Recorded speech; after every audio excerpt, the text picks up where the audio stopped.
Good morning बच्चों।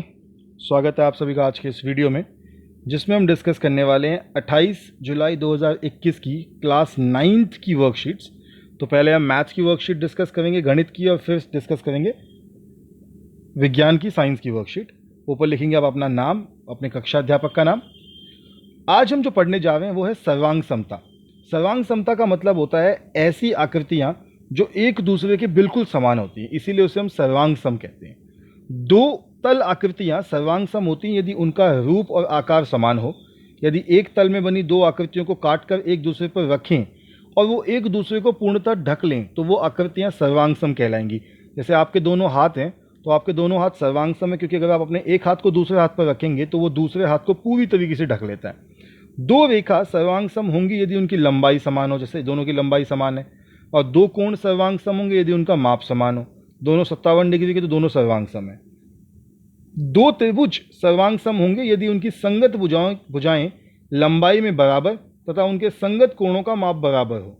दो सर्वांग सम त्रिभुज ABC और PQR को गणितीय रूप में दर्शाने के लिए हम त्रिभुज ABC ऐसे लिखते हैं और त्रिभुज PQR के बीच में एक इक्वल टू के ऊपर एक लहर बनाते हैं, ऐसे लिखते हैं। इसका अर्थ होता है कि ABC की सभी भुजाएं PQR की सभी भुजाओं के बराबर है। मतलब AB बराबर है PQ के, BC बराबर है QR के और CA बराबर है RP के। और साथ ही साथ कोण A और कोण P बराबर हैं, कोण B और कोण Q बराबर हैं और कोण C और कोण R बराबर हैं। दो त्रिभुजों को सर्वांग सम सिद्ध करने के लिए नीचे दिए गए नियमों का प्रयोग किया जा सकता है। तो सबसे पहला नियम होता है SSS, मतलब भुजा भुजा भुजा। इस नियम के हिसाब से क्या होता है कि अगर दो त्रिभुज और उन दोनों त्रिभुजों की सभी भुजाएं आपस में बराबर हैं तो इसका मतलब वो दोनों त्रिभुज सर्वांग सम है, वो दोनों त्रिभुज एक जैसे ही हैं। दूसरा नियम है SAS, मतलब साइड एंगल साइड, मतलब भुजा कोण भुजा। मतलब अगर दो भुजाएं हैं और दो भुजाओं के बीच का कोण दोनों त्रिभुजों में बराबर है, सिर्फ तीन साइड को हम इक्वल प्रूफ करते हैं, तीन साइड को बराबर प्रूफ करते हैं और उसके बेसिस पे लिख देते हैं कि अगर तीन बराबर है तो सभी भुजाएं बराबर होंगी। तीसरा है ASA। अब ये होता है कोण भुजा कोण, तो दो कोण के बीच की भुजा अगर बराबर है तो उसको हम ASA लिखते हैं, ठीक है। और ऐसे ही AAS भी हो सकता है, यानी कि एंगल एंगल साइड, दो कोण और उनके साथ की भुजा। इसके अलावा यदि समकोण त्रिभुज हो जिसका 90 डिग्री का कोण होता है तो उसमें जो नियम लगता है वो लगता है RHS। RHS मतलब यदि दो समकोण त्रिभुजों में एक त्रिभुज का कर्ण और एक भुजा क्रमशः दूसरे त्रिभुज के कर्ण और संगत भुजा के बराबर हो, मतलब जो कर्ण और संगत भुजा वो बराबर है, तो हम कहते हैं कि दो भुजाओं से ही कह देते हैं कि राइट एंगल ट्राइंगल है, वो दोनों जो ट्राइंगल है, जो त्रिभुज है, वो सर्वांग सम है। चलिए आगे बढ़ते हैं फिर। तो अब इसमें उन्होंने कहा है कि सर्वांग सम त्रिभुजों को जोड़ों का नाम लिखिए और प्रयुक्त नियम भी बताइए। तो हमने कहा ठीक है, जोड़ों का नाम लिख के और नियम बता देते हैं। तो पहले डायग्राम में दिख रहा है एक त्रिभुज है ABC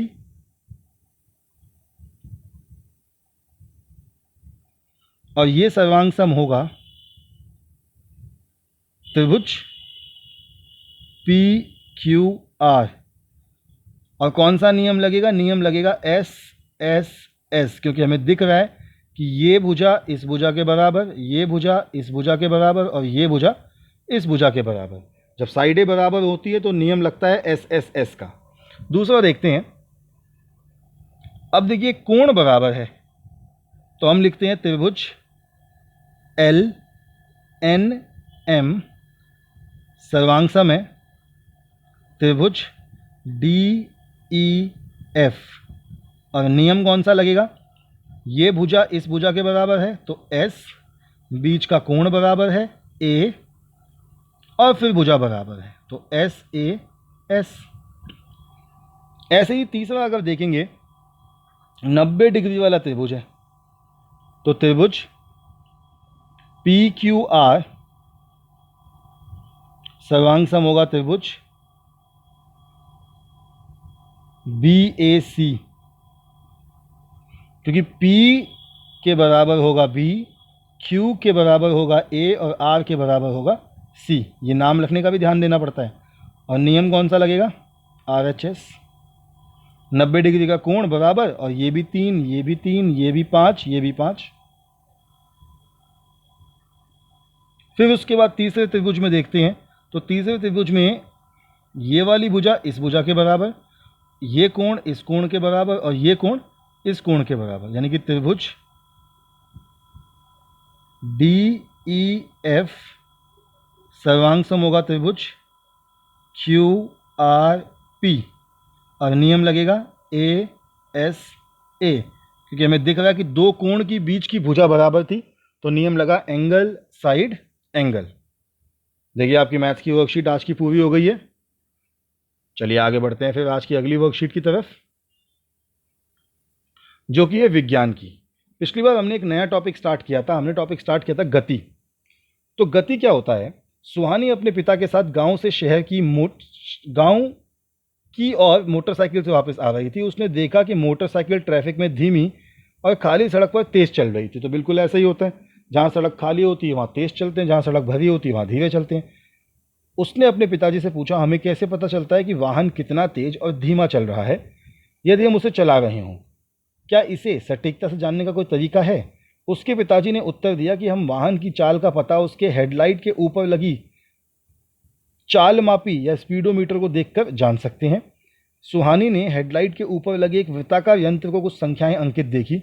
उस पर किलोमीटर पर आवर, किलोमीटर प्रति घंटा भी लिखा हुआ था। उसे याद आया कि उसने कक्षा में पढ़ा था कि चाल का मापन किलोमीटर पर आवर में किया जा सकता है और चाल का SI मात्रक लेकिन मीटर प्रति सेकंड है। तो देखिए ये आपके सामने बना हुआ है, ये जो यहाँ डिजिट दिख रहे हैं आपको, इसको हम कहते हैं वाहन द्वारा अभी तक की तय की गई पूरी दूरी, यानी कि पथमापी।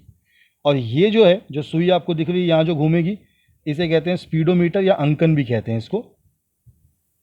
उसने एक और यंत्र देखा जिस पर मोटरसाइकिल द्वारा तय की गई दूरी प्रदर्शित की गई थी। तो चल मापी एक यंत्र है जो वाहन की चाल दर्शाता है, और पथ मापी एक यंत्र है जो वाहन द्वारा तय की गई दूरी को दर्शाता है। चलिए आगे बढ़ते हैं, प्रश्न देख लेते हैं। एक वाहन में किसी भी समय पर उसके द्वारा तय की गई दूरी तथा चाल को प्रदर्शित करने वाले यंत्रों का नाम लिखिए। तो बेटा बिल्कुल जो क्वेश्चन उन्होंने लिखा उस क्वेश्चन का आंसर बिल्कुल आपके सामने यहीं पे ही लिखा हुआ है। पहले प्रश्न का आंसर चाल मापी और पथ मापी। फिर कहते हैं कि सुहानी ने पथ मापी से निम्न दूरियों को विभिन्न समय अंतराल पर नोट किया। यदि मोटरसाइकिल 8 बजे चली तो 9 और 11 बजे उसकी चाल बताइए। देखिए 8 बजे चली तो दूरी थी 1320, 9 बजे उसकी दूरी 1345 हो गई, तो 20 से 45 कितना बढ़ा? 25 किलोमीटर, और समय कितना लगा? 1 घंटा। तो गति हो गई 25 किलोमीटर प्रति घंटा। फिर 1345 से हो गया 1395, अगले घंटे में